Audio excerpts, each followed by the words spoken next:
Baik, Bismillahirrahmanirrahim. Assalamualaikum warahmatullahi wabarakatuh. Perkenalkan, nama saya Lingga Muhammad Ramdhani dengan NIM 519061105 dari mata kuliah Kesehatan dan Keselamatan Kerja atau K3 kelas A. Di sini saya akan menjelaskan tentang studi kasus statistik K3 di mana sebuah perusahaan dengan jumlah pekerja 1.700 orang yang bergerak di bidang manufaktur memiliki jumlah jam 2.280.000 dalam satu tahun. Data kecelakaan kerja sebanyak 5 dan terdapat 165 hari kerja yang hilang, serta frekuensi rate tahun sebelumnya adalah 65. Maka hitunglah yang pertama frekuensi rate atau rasio kekerapan cedera. Yang kedua, safety rate atau rasio keparahan cedera. Yang ketiga, average lost time rate atau rata-rata hilangnya waktu kerja. Yang keempat, incidence rate atau persentase kecelakaan kerja yang terjadi di tempat kerja. Dan yang kelima, safety score atau nilai ketentuan keadaan kecelakaan kerja pada tahun tertentu, serta berikan upaya pengendalian dari studi kasus tersebut. Yang pertama, frekuensi rate. Diketahui total jam kerja perusahaan yaitu 2.280.000 jam. Jumlah tenaga kerja yaitu 1.700 orang. Yang ketiga, jumlah kecelakaan kerja yaitu 5 kasus per tahun. Yang keempat, jumlah hari kerja yang hilang yaitu 165 hari. Dan frekuensi rate yaitu 65 kali. Untuk frekuensi rate sendiri memiliki rumus yaitu jumlah kecelakaan kerja dikali 1 juta dibagi total jam kerja. Diketahui untuk jumlah kecelakaan kerja 5 kasus, jadi 5 dikali 1 juta dibagi 2.280.000. Maka didapat 2,192 jam.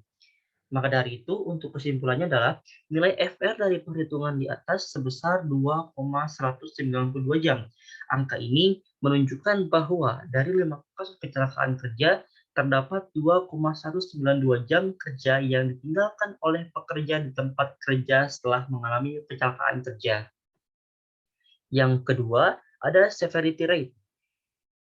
Dengan diketahui masih sama seperti frekuensi rate, dengan rumus jumlah hari kerja yang hilang dikali 1 juta dibagi total jam kerja, di mana seperti diketahui 165 dikali 1 juta dibagi 2.280.000, maka didapat hasil sebesar 59,21 hari.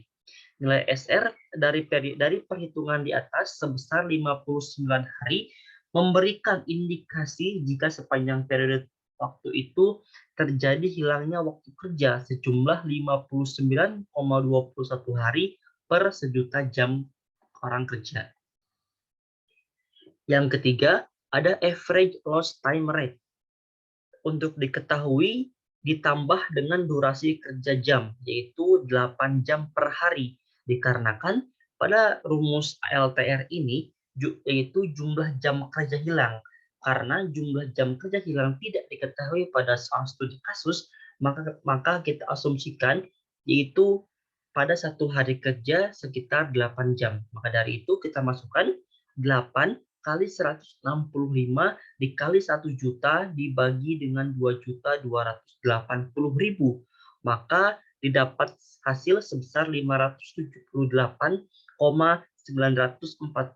jam. Maka dari itu nilai ALTR pada perhitungan tersebut sebesar 578,947 jam.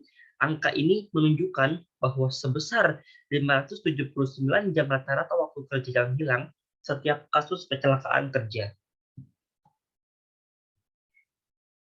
Selanjutnya ada incidence rate, di mana untuk rumusnya yaitu jumlah kasus dibagi dengan jumlah pekerja terpapar atau jumlah tenaga kerja. Untuk jumlah kasus kecelakaan kerja sendiri yaitu sebanyak 5 kasus. Maka dari itu 5 dibagi 1.700 dikali 100%, maka didapat hasil sebesar 0,00294%.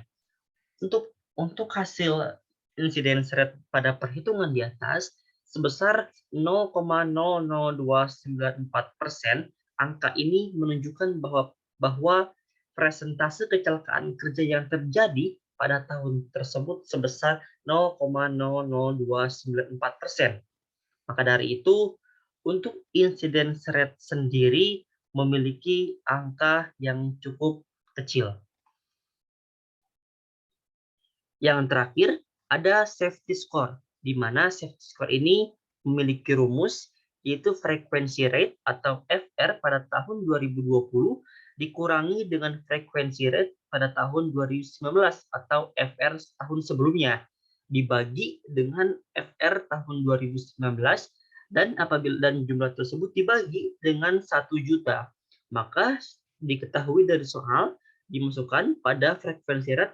Tadi kita mendapatkan nilai sebesar 2,192 dikurangi dengan frekuensi rate pada tahun sebelumnya yang diketahui pada soal studi kasus, yaitu sebanyak 65 dibagi dengan 65 dan dibagi dengan 1 juta, maka didapatkan hasil min 9,66277 dikali 10 pangkat min 7.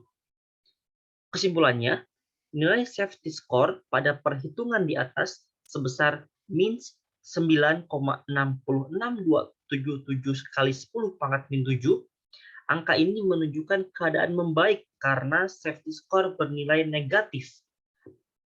Berbanding terbalik apabila nilai safety score memiliki hasil yang positif, maka itu menunjukkan keadaan yang memburuk karena angka kecelakaan kerja semakin meningkat.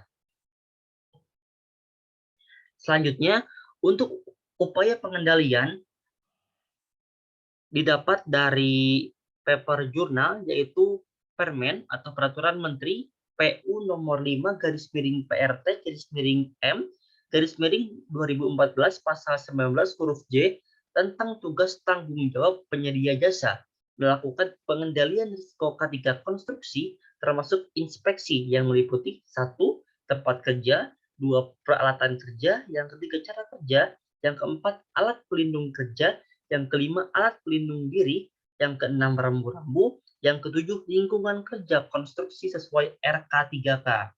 Selain itu, ditambahkan juga oleh penulis, yang pertama mengidentifikasi bahaya, di mana salah satunya adalah mengakomodasi kegiatan rutin. Yang kedua, mengakomodasi kegiatan non-rutin. Yang ketiga, kegiatan semua orang yang memiliki akses di tempat kerja harus diidentifikasi secara menyeluruh. Yang keempat, perilaku manusia, kemampuan dan faktor manusia lainnya yang senantiasa harus diidentifikasi secara berkala. Yang kelima, sarana dan prasarana, peralatan dan bahan di tempat kerja yang disediakan jasa atau pihak lain. Karena kita harus meliputi K3 secara menyeluruh pada aspek-aspek kecil sekalipun. Yang selanjutnya, membuat trek atau pegangan apabila ada pekerja yang terpleset.